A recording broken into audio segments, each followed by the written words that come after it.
I have to say it. I'm not going to be the Alabama coach. What? How could you not predict at least 10 to 13 wins for next season is all I'm saying. But again, Jesus Christ, 13 wins. I said you want an opportunity to play, and the Jets are giving me an opportunity to play. I'm sorry. I just remember that you compared Gesicki to Kelsey. I'm sorry. I did not. You know what? About it, I am ready to get hurt again. And welcome everyone to Battered Fins Fans, episode number 13. In the words of Manny, which is not here today, he is not ready to get hurt again because the Dolphins are off to their best start since 2001. They are 8-3, and they're rolling. Chris, how you doing, sir? Well, let me tell you, that's an insane stat that I heard at the end of the game when they mentioned that. That is incredible. It really is something that without actually hearing it, I would have never believed that. I would have never believed that. They've been so bad for the last 20 years. I mean, yeah, in fewer words, of course. They've had their decent seasons here and there. They even won the division back in 2008, I think it was. Yes. But yeah, 8-3. It's a hot start, and obviously Tua. I think what the favorite for MVP as of right now is the biggest reason why. But before I keep going, let me introduce my co-host today. Manny can't be here, obviously, because he is on a vacation. So we had to find a replacement. And the replacement we did, Mr. Christian Duran, co-host of the Battered Herons podcast. In case anybody likes to watch soccer and they're a Miami Dolphin fan, you could tune into the Battered Herons podcast also. How you doing, Chris? Well, I help out to talk about that other football. I don't have as long of a beard as Manny does, but hey, you know what? I'm trying to. But it's got the salt and pepper anyway, though. Yes, it does. All right. Well, and I'll tell you one thing. I actually was looking forward to doing this Dolphin podcast because, I mean, look, even though I was never a Dolphins fan, I've always been an observer, and I've always tried to be as unbiased as possible when it comes to the Dolphins. You know, I've had some pain in my heart in terms of the Dolphins because you watch the team every week, and so you see kind of the ebbs and flows of this team. And I'm actually happy that the Dolphins are doing very good at this time. So I give a lot of kudos to them.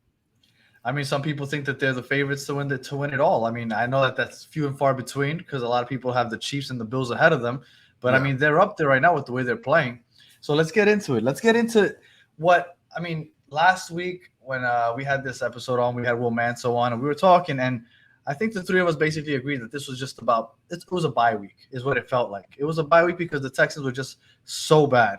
I even tried to bring up the fact that it could possibly be a trap game because they have such a big game against the Niners the following week.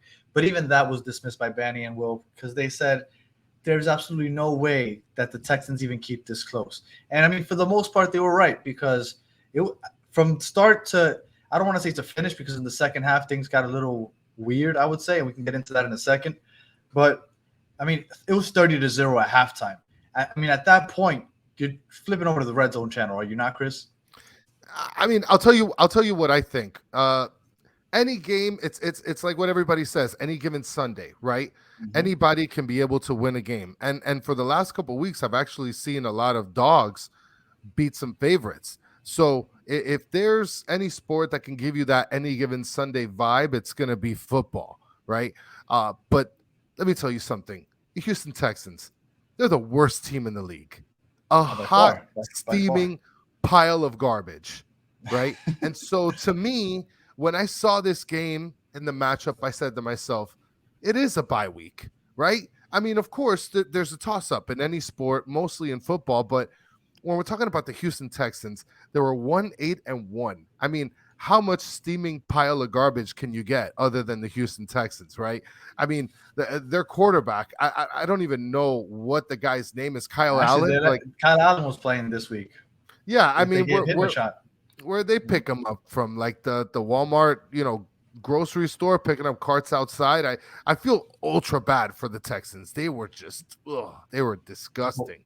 Well, Jalen Phillips was getting after Kyle Allen. I'll tell you that. I mean, the first half, the defense was basically dominating. They were getting the pressure on the quarterback that you've been waiting for all year, basically, right? Yes. I feel like Bradley Chubb has really freed up the other side for Jalen Phillips. I feel like Bradley Chubb has brought what Emmanuel Ogbah was supposed to bring when he got that big contract. But Yeah. he's injured. Bradley Chubb's there. He's producing, and I think, I mean, obviously the level of competition helps with that. But the defense finally looked like they was on this shit. Like it. I mean, they had a touchdown with Xavier Howard running back. I think it was that fumble. Then Yes. Van Ginkel, was it that got the pick? Yes, Van Ginkel got the pick and he took it to the house. He didn't take it to the house. He got that's right. He right got inside the 5-yard line, close. but it led right to another touchdown. So the defense was looking really good in the first half. Now, I have a couple things that I do want to bring up about the first half that weren't positives, right? Because that's just me. I like to play devil's advocate.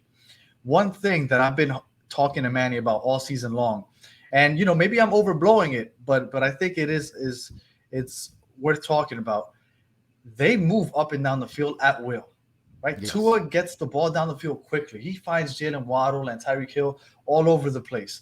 I mean, teams are forced to play zone because they're so scared of playing man against these guys. So there's empty pockets everywhere. But it feels like when they get into the red zone, they have a really hard time converting. Like they were in the first half, they made it to the red zone 5 times. They only got 2 touchdowns out of that. So I think that might be something that's concerning. Obviously, not completely. They still scored 30 points in the first half, right? Like it's obviously not something that you should be completely worried about. But I think it is. If you're trying to find negatives in the first half, I think that's one of them. And the other one is the Teron Armstead injury. Like I think that is a huge blow because this makeshift offensive line that's been performing pretty decently, I would say, with him anchoring it. When you lose him, it's like it's a house of cards. Once he goes, it felt like as soon as he left the game, the offensive line just fell apart. Because the Texans were just getting after Tua after that. Well, and getting back to from the defensive perspective, you had 5 different players collect sacks in the game. So right off of those stats, you could tell that the defense was extremely active. They were pressuring very, very well. Obviously, more so in the first half than in the second half, which we'll get to. But I think in regards to what you're mentioning, as far as how the team can be able to move constantly up and down the field, I think teams, especially offenses in football, that have those kind of like scat wide receiver backs, right? You got your Tyreek Hill. Yeah, you got your speedsters, you got your slot guys, Tyreek Hill, Jalen Waddle. They're not slot guys in the sense of they're third stringers or anything like that, but they're slot guys in the sense of their speed pays for itself. So you have Tyreek Hill and Jalen Waddle who are speedsters up and down the field. So they stretch the field. Yeah, they'll stretch the field. They'll get you from one end to the other. But when you're talking about being in the red zone, there's 2 kinds of receivers that you really need, right? You're going to need a big receiver or a big Calvin tight Johnson. end. Yeah, you need. But they have Mike Gesicki. They just never use him. But now here's the thing: the only 2 threats that I see offensively, as far as from a big receiver standpoint, is Myles Gaskin and I mean not Myles Gaskin, Mike Gesicki and Durham Smythe. Right, those are the only 2 people that I look at. They're tight ends, right? Yeah, and I look at those guys and I think to myself, these are the guys that I want to target when I'm in the red zone or within 5 yards of the end zone. Because to get Tyreek Hill and Jalen Waddle, they have to build speed. And to build speed within a 10-mile area, it's going to be tough for them. They don't have all that space in the middle of the field to be able to create. They don't have that much space to have separation from the cornerbacks. So that's where being in the red zone, having bigger receivers and bigger tight ends, I think pay off a fortune when it comes to that. Well, Durham Smythe got in the end zone, right? That was that Yes. play where Tua bought a lot of time. He ended up rolling to his left and hitting Durham Smythe. Yes. I think that Gesicki, this is a constant topic for me and Manny. We're constantly saying that Gesicki should get more involved. Yeah. I think Gesicki should be more involved. And I understand that in Mike McDaniels' offense, if you want to play in his offense, you need to be a good blocker. I get it, right? Yeah. George Kittle over there in San Francisco, he can do it all. He can block and he can receive. Yeah. Gesicki's working on that, obviously. So he's more of a receiver. That's just what he is. That's why Durham Smythe gets so much more playing time. But I really feel like Gesicki needs to get more involved, and like you said, especially in the red zone. Yeah. But back to what I was saying, outside of the not converting in the red zone, the other negative is that injury to Teron Armstead. That is going to be huge, especially with the games coming up, and we'll get into that in a little bit. But Teron Armstead is that guy. Now, you were watching the game. As soon as he left, what did you think of that hit that Tua took when he got folded backwards? When I saw that, I was like, this guy, because Tua has a history of being pretty fragile. Yes. From shoulders to concussions. Like, whatever. I was like, oh, yes. I was like, there was two things I thought. One, he's seriously injured. And the second thing I thought when I saw that he wasn't injured, he was walking off, he's not going to play anymore. What did you think when you saw him get folded? Well, I mean, when I saw him fold up like a pretzel, I thought to myself, oh no, we're going to have all these armchair doctors come out now. And it's the back, it's the head, it's the this, it's the that. I mean, obviously you can tell that it's not going to be a concussion or anything like that. But I mean, that was just brutal. That was a brutal play. And then, like you said, with Armstead not being, in the game, we're talking about a tackle that makes a significant impact in the game. Especially he's their anchor. Yeah, and I know you mentioned it earlier before we got on. The offensive line has sort of, been interchanging or whatever it is, playing musical chairs, and you have Austin Armstead. Austin. I'm sorry to interrupt, but Austin Jackson also got injured again. It's been like you said, makeshift. Yes, and so what I see with that is, you have somewhat of a core player with Armstead, and to see him go down, I mean, it's going to be rough. Hopefully they can be able to get him back out on the field in no time. I'm looking at the reports. I think he had like a strained pec or something, and hopefully they're, making sure that he gets onto the field for sure this season.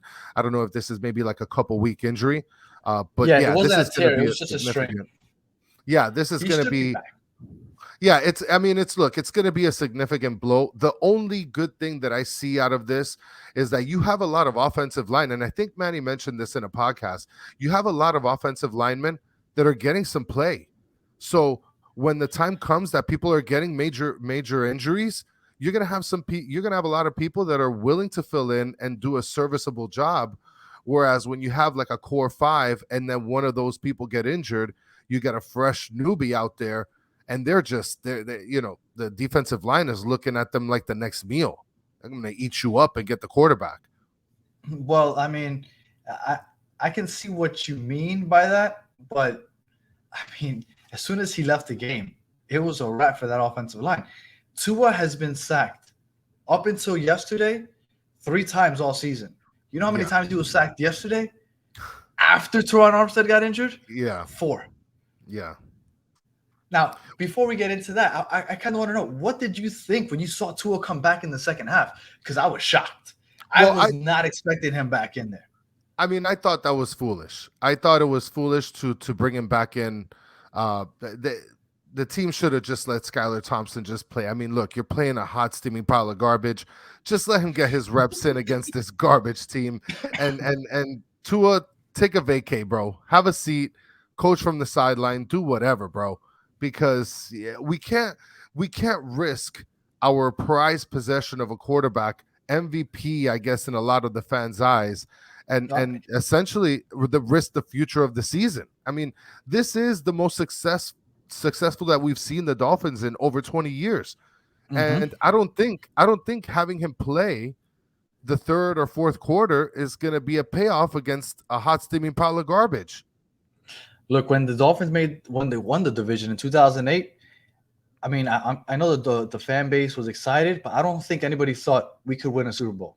When they made the playoffs, Adam Gase, I think it was his first or second year. I think it was his first year.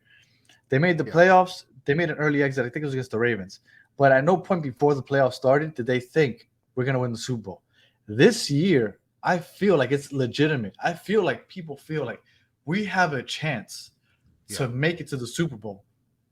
So you have to be careful because at this point, like any little decision can affect that. An injury can ruin your season. And right now, it looks like the Dolphins are setting up for a Super Bowl run. So they have to be really careful. Now, that leads me into Mike McDaniel. Mike McDaniel, I think, is, the running joke is that he has big cojones. But I think he might be a little stupid at the same time. And I know some people might be like, oh, my God, how could you say that? He's a genius. One, he ran Tua out there unnecessarily. It was completely unnecessary. I get that he loves playing with his new toys, right? That he has this season, and he gets to it's like almost like a video game, like in Madden, just run up the score. But like, you lost Ron Armstead, you're winning 30-0 against the worst team in the NFL. It's completely pointless to have Tua out there. So he gets out there, and he's out there for 2 drives, and in those 2 drives, he got sacked 3 times. What was the purpose of that? You're winning 30-0, and maybe if Tua hadn't got hit the way he did at the end of the first half, but after that hit, I feel like that should be indication like, all right, let's not mess around. But that's fine. They put him back in. I thought that was stupid, but that's what they did. The other reason I thought that it's really weird the way he's doing things, the Texans have by far the worst rush defense in the league. And they decided not to really run the ball. Even when Skylar Thompson came into the game, instead of trying to run out the clock the whole second half, Skylar Thompson came out passing and dropping back. Why? They have the worst rush defense in the league. Just run the ball. Even if you have to punt, just run out the clock. Like, I don't understand what game he's playing. It's like he's playing Madden. And when you play against people in Madden that they just never run the ball because it's just a lot more fun to pass. I feel like that's what Mike McDaniels doing. He just wants to play Madden, and he just wants to throw the ball all over the place. But it's just run out the clock. Yeah. Why risk injury? Look, the defense wasn't going after the Texans anymore. There's a reason why the Texans got back into the game, because they weren't getting after the quarterback anymore. They were just playing it safe. It's like, yo, that's it. You want to get a couple dump offs here and there, work your way up the field, score a couple points, that's fine. This game's in the bag anyway. Like, I understand that maybe towards the very end, it got a little dicey, but for the most part, there was really never any doubt. The defense wasn't getting after them like they were in the first half. In the first half, they only had 32 yards, the Texans. Yeah. That it doesn't go from 32 yards to all of a sudden they're running up and down the field. It's just that the Dolphins took their foot off the pedal. So I'm not sure why Mike McDaniel was calling the game that way, but I thought that was really aggravating. If I were a Dolphin fan, I'd be really aggravated. The fact that, 1, he took Tua and put him back in the second half, and 2, that he refused to run the ball almost until the very end of the game. Well, I think that the Dolphins kind of secretly felt bad for Iron Man Texans fan that was in the stands. I don't know if you saw that guy. Like, what must have been burning up in there. I don't even know. 90 degrees down there. I don't even know what the reference is. If anybody that's watching the podcast, please drop in the comments what the reference was for this guy that's a Texans fan wearing a dumbass Iron Man costume in the middle of Miami hot ass weather. To me, that was just foolish, but I guess they felt bad for him because even the Dolphin fans were like behind him, like high-fiving him, like, hey, bro, when he got a touchdown. Yeah, I saw your team just fucking sucks.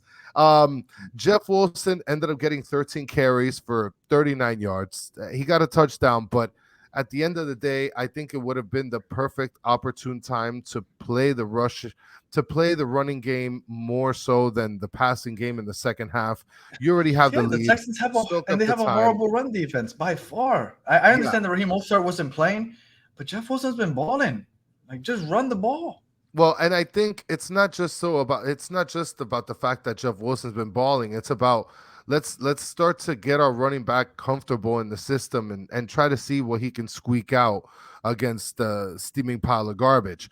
I mean, look, other than that, I think that it was a bad play to bring, to keep Tua in the game. I think that Skylar should have been seeing the field since the second half. As far as the passing is concerned, maybe you want to see what Skylar's made of, just in case. No. I mean, Skylar, but that's the only thing I can think of. That's the only thing I can think of. I mean, other than that, Dolphin fans were in love with him in the preseason.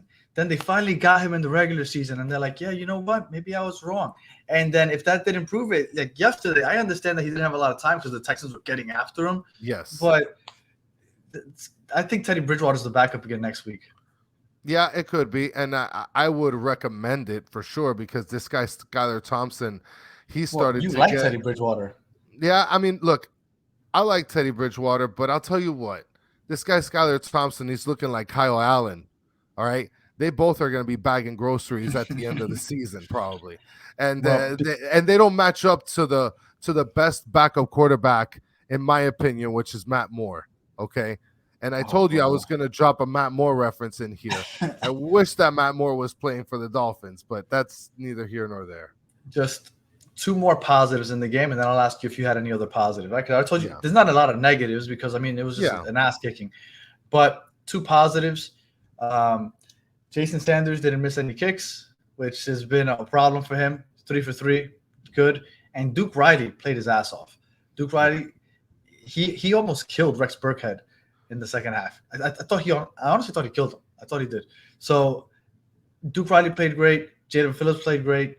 I mean, the defense is stepping up, but it's another thing we've talked about on this show. The defense shows up at home. On the road, for some reason, they don't play as well. So I thought they did a really good job at home. And, I mean, they defended home field, and they did what they were supposed to do. They're on a, 4 or 5 game win streak, and they beat bad opponents, but you beat who's on the schedule. So it is what it is. Right now, Tua is the MVP, in my opinion, and they're off to probably the hardest stretch of their season right now. So before we get into those games, anything else you want to add about that Texans game? Well, from a defensive point of view, look, and I talked to you guys about this before. I think I spoke to Manny directly. I've been dying to see some more playing time out of Van Ginkel, and the fact that he got an interception and a couple tackles, I think it sheds a nice light over him as a player. So that's one thing that I thought was really positive to take away from the game. And the other positive thing to take away from the game is you got the 2 top receivers still getting targeted many times. Tyreek Hill got targeted 9 times for 6 catches. You got Jalen Waddle got targeted 10 times for 5 catches, both actually getting 85 yards each and receiving yards. And you know what's crazy and it's sad at the same time is that Tua actually had 299 yards, 1 yard short of hitting the 300. If I would have bet is that why Mike McDaniel had him out there? Do you think he had a couple of dollars on the 300 plus? Yes, he probably did. He probably did. Nah, he probably did. Maybe that's why. He made a bag. And now that you brought up the 2 top receivers real quick, Trent Sherfield, he is doing what Manny expected Cedric Wilson to do. I told him Cedric Wilson was trash. Trent Sherfield has ended up being a really good third receiver, and I think that too is going to keep in the long run. I think it's going to be this trio for another couple of years, which is awesome for Tua because I think he has 3 solid receivers there. So, go ahead. No, he got targeted 5 times over Ced Wilson, which was 3 times. So they're looking at him more. They're looking at him more. So we have upcoming. I feel so weird saying this. The Dolphins have 3 road games coming up. It starts with the Niners. Now, my thing with Manny has been, I mean, again, no fault of their own, but the schedule has been pretty soft. Yeah, the schedule has been pretty soft. So I understand that you get them, you beat them, and then you move on. And you are 8-3. Your record is you are what your record says you are. You're 8-3. But for all the doubters that keep throwing that in Dolphin fans' faces, here are the 3 games that we've been talking about for a couple weeks now. You have the Niners in San Francisco, you have the Chargers in LA, and then you go to Buffalo. Yeah. 3 really tough opponents, all on the road. This is where you show that you are a Super Bowl, not even contender, that you're a Super Bowl favorite. Okay? Yeah. The 49ers have one of the best defenses by far. By far, one of the best defenses. I think that this is the week that Tua shows and solidifies himself as the MVP. Ooh. Now, I would have felt even more confident saying that if Teron Armstead was playing. Because he's not, I think that does pose an issue for Tua. And he's going to get bent like a pretzel. There's a possibility because if the Texans were getting to him the way they did on those 3 drives, because those 3 drives, if they were getting to Tua the way they were, but I think Mike McDaniel is smart enough to counteract that. I mean, they have the advantage that Mike McDaniel comes from the Niners. He knows these players. He knows these coaches. He knows these playbooks. So I think that's going to play to their advantage. So before I keep going, what do you think as far as the game coming up here against the Dolphins visiting the Niners? Well, looking into the most recent games that the 49ers had, right? They played week 7 against the Chiefs. They lost that game. Now, since that loss against the Chiefs, they've played 4 games, 2 at home, 2 away. And out of those 4 games, They've been on a 4-game winning streak, and the most points that they've allowed is against the Chargers for 16 points allowed. The other was 14 against the Rams. They allowed 10 against the Cardinals, and they allowed 0 last week against the Saints. So we're talking about the highest that they've allowed is 16. And now, mind you, I'm not a heavy Dolphins fan or anything like that, but you got to give credit where credit's due. The Dolphins do have somewhat, they have a high-powered offense. But again, like you mentioned, with Armstead out, I don't know if they're going to be able to protect Tua the way that they need to protect this pretzel. So with seeing that, I think that they're going to have a pretty hard time against the 49ers. I don't see them. If you want to get into predictions or anything like that, we can get to it. No, before we get into predictions, the Niners have lost some pretty bad games, though. They lost to the Bears, which aren't very good. No. They lost to the Broncos, which, again, also are not very good. And it has a lot to do. And they lost to the Falcons. Now, thank you for bringing up the Falcons. I did want to bring this point up. Now, what do the Dolphins have going for them? Their offense, obviously. Their offense is what's going to carry them to the Super Bowl if they were to make the Super Bowl. Yeah. What is their deficiency? Their defense on the road. On the road, their defense plays very poorly, right? Yeah. So that's why I've always said, if the Dolphins are going to make a Super Bowl run, they need home field advantage, because I don't think that their defense is good enough to win on the road, because once you get that weather gets cold up in Buffalo or in Kansas City or wherever it is, that ball doesn't travel as nicely and things just get tough. Yeah. But when talking about the Niners, they have statistically by far the best offense. The best defense. But they have the best defense because they haven't played very many good offenses. Yeah. They've only played 2 top 10 offenses in the league. They played against the Chiefs. The Chiefs put up 44 on them. Yeah. And the other top 10 team is literally the 10th team, which is the Falcons. And the Falcons put up how much? 28 on them, and they beat them. Wow. So the only 2 times that they've played against good offenses, they've lost and they've gotten scored on. Who have they shut out? They shut out the Saints. I don't even know who was playing quarterback. Was it Taysom Hill? Was it James Winston? I have no idea. But they're not very good. Before that, the Cardinals, Kyler Murray. The Cardinals are a mess right now.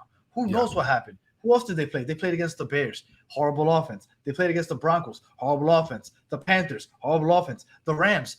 The Rams were the defending Super Bowl champs, but they're horrible this year. Yeah. And they played them twice already. So I feel like those statistics are a little overblown because they haven't played very many good offenses. So I think that this is more of a challenge for the Niners than it is for the Dolphins. I think the Niners are the ones that are like, we have something to prove because we've beat up on pretty bad offenses, and that's why we look so good statistically. But the Dolphins are just as good of offense as you can get, so we got to shut them down. So I think the Niners have a lot more to prove this game than the Dolphins do.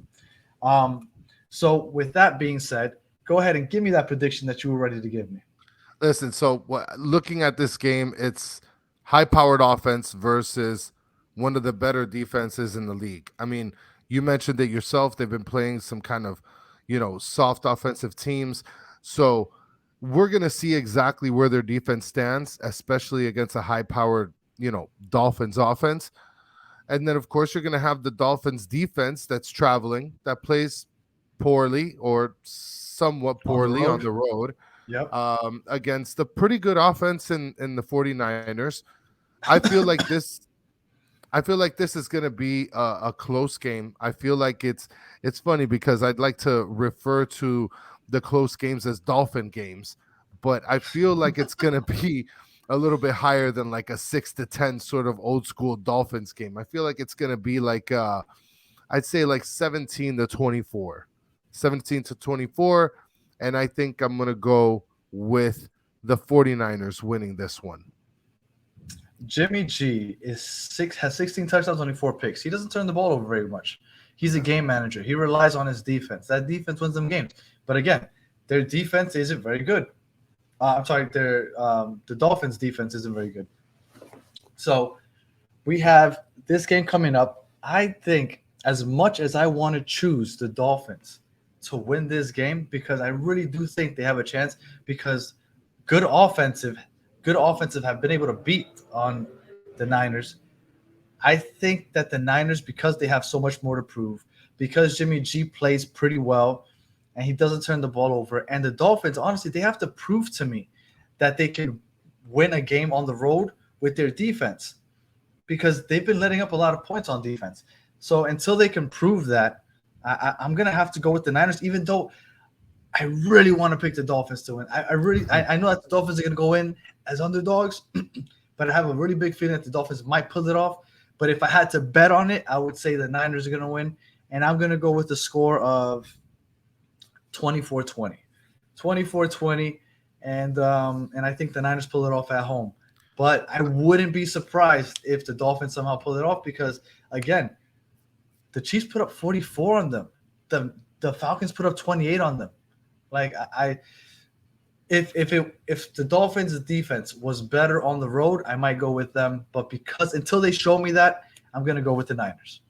I think it's going to be a lot closer of a game than what people imagine. You're going to have a lot of diehard Dolphin fans that are going to say, "Oh, we're going to blow them out. We got too much of a high-powered offense." I don't think so. I think Dolphin fans realize that these next 3 games are like the games that are going to like dictate, one, where they are in the playoff seeding, and 2, how they look at their team. Because let's say hypothetically, right? Manny actually wanted to talk about this, but he's not here. But we'll talk. You and I will talk about it. Yeah. And we'll end with this. The Dolphins are currently 8-3. They have these 3 road games coming up, and everybody's pointing at them as like the dictators of what the season's going to look like. Let's say hypothetically, right? I think they could go 1-2 in the next 3, but let's say they go 0-3. If they go 0-3 and end up 8-6 after these 3 road games, what do you think people are going to be saying about the Dolphins? Oh, I mean, the thing is that I feel like a lot of the media is I don't know if they're, I don't want to say being, they're favoring the Dolphins to be Super Bowl contenders, right? I think that these next 3 weeks are definitely going to be able to be showing whether they are actually Super Bowl contenders or not. When it comes to these 3 games, these are crucial. And if they do lose out 0-3, there's going to be a lot of questions. It's going to be a lot of questions. And we're talking about you right now in the AFC East, it's competitive. Oh, so sure. You lose out these 3 games, and none of them are against AFC East opponents. So we're talking about, other than the Bills, the third game against the Bills. But after that, they have the Packers on Christmas Day, which it's a home game, and I think that they'll kill the Packers, honestly. The Packers look so bad. I think that they'll kill the Packers at home. Then they have the Patriots in New England, and they have the Jets at home. So they end with 2 AFC East opponents, and they have that Packers game at home, which I think is an easy win. So these 3 games are really telling because you have these 3 games, possibly a win against the Packers, and then 2 division opponents to end the season. Yeah. These 3 games are crucial. If they were to lose these 3 games, obviously the talk is not going to be you beat 5 in a row against bad teams, you play 3 good teams, and you lose. But I think that'll be a little unfair just because it's 3 consecutive road games, which is tough. Yeah. It's hard to win on the road as it is. 3 in a row on the road after you lost to Ron Armstead. I think I think the loss to Ron Armstead is going to unfortunately be the reason why they go 1-2. I think they might beat the Chargers. I think they'll lose to the Niners and the Bills, but we'll see how I feel after this week. Do you have anything else for the people, Manny? Chris. Well, I'll tell you what. Like I said, the AFC East, and that's one thing that's always been great about the AFC East is that it's always been pretty competitive. Obviously, with Tom Brady being in the Patriots, it wasn't as competitive. But now that it's open field, open season, now it's ultra competitive. Now you have the Jets, who are going to be playing the Vikings. I'm sorry, who are they playing? Yeah, again? The Vikings. Yeah, they're going to be playing the Vikings. And the Patriots play the Bills this week. That's right. And so you have a lot of games where these are crucial games that are coming up for a lot of the teams in the AFC East. And so with the Dolphins having the 3 toughest games of their upcoming second half of the season, it's really going to be telling about where they're going to sit in the standings, because if they lose out these 3 games, I don't see them making it out making it out for sure as a favorite in Well, the division. I agree. I think if they were to go 0-3, which I don't think they will, but if they were to go 0-3, I think it's more of a 1-2, 2-1 maybe. I doubt that they run the table and win all three, but I think it's more 1-2 is what I would guess. I wouldn't be shocked if it's 2-1. I would be shocked if it's 3-0. But if they would go 0-3, I do think the AFC East crown is going to be out of reach for them because I think the Bills might run away with it. Yeah. And I think they'll be fighting for a wildcard spot. I think they still make the playoffs, though, because I still think they beat the Packers. I think they beat the Patriots. And just those 2 wins alone get them to 10 wins, which I think should be enough to get a wildcard spot. And they'll have that last game against the Jets, I guess, for playoff seeding. But the Dolphins are still sitting pretty, I think, since they already have 8 wins. Tua is still looking like the MVP. And this is a week that we've been all looking forward to. So we'll see how this goes. It's definitely going to be an entertaining couple of weeks watching the Dolphins play for sure. It's going to be very tight race. So again, Chris, thank you for joining me on this Battered Fins Fans. If you want to catch Chris, he is on the Battered Herons, the Inter Miami podcast, where he talks Inter Miami soccer. So if you're into football, you could go ahead and watch him on Battered Herons. And anything else you want to let people know before we sign off, Chris? I just want to ask or tell Manny, I hope I didn't let you down. Fins up. Fins up. All right.